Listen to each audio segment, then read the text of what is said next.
I'm Dan Martins. I'm the commanding officer of Naval Air Station Sigonella. I actually knew I wanted to be a pilot before I knew I wanted to join the Navy. As a young kid, going to my grandmother's house in New Jersey and watching the airplanes on final approach. Since then, I was looking up as a kid. I had two grandfathers who served in the Army. My grandfather, George, he was in the Army in the 1930s, actually stationed in the Philippines. And then when World War II started, he joined again. His unit fought across North Africa and through Italy. And he came home from the war with Bell's palsy. And I remember really well, we would watch these John Wayne movies, and I'd have my grandfather sitting next to me. And I always knew the folks in the movies were real people that came home, like my grandfather, and they bore the scars of their service.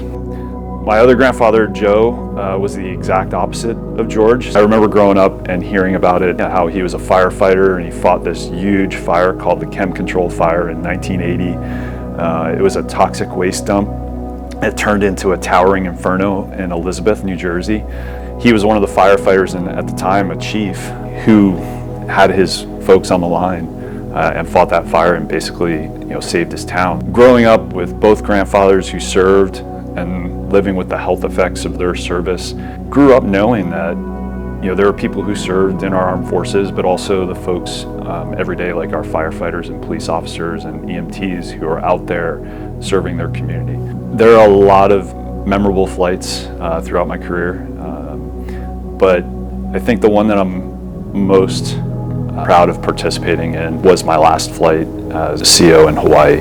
It was a memorable flight, not because of the flight itself, but I got to fly with my teammates at HSM 37. We flew over Pearl Harbor. I got to fly over the Arizona Memorial. When we returned, I carried two flags in the aircraft. And so I was able to recognize two people who were really important to the command and the command tour, and I was able to give my command mast chief and my maintenance mast chief a flag that I carried on my last flight over the Arizona Memorial and over Pearl Harbor. And that was really special to me because throughout my service, the flights, they kind of all fade into distant memories, but the things that are the most alive are the people that I've gotten to serve alongside. Those are the memories that I cherish the most. So someone I haven't talked about who was really important to me throughout my service was my grandmother. She was there for my commissioning and she was at my winging. She came down to Pensacola. She didn't have the same opportunities as I did, but she watched me grow as a father, as a husband, and as a naval officer, and was there throughout my career.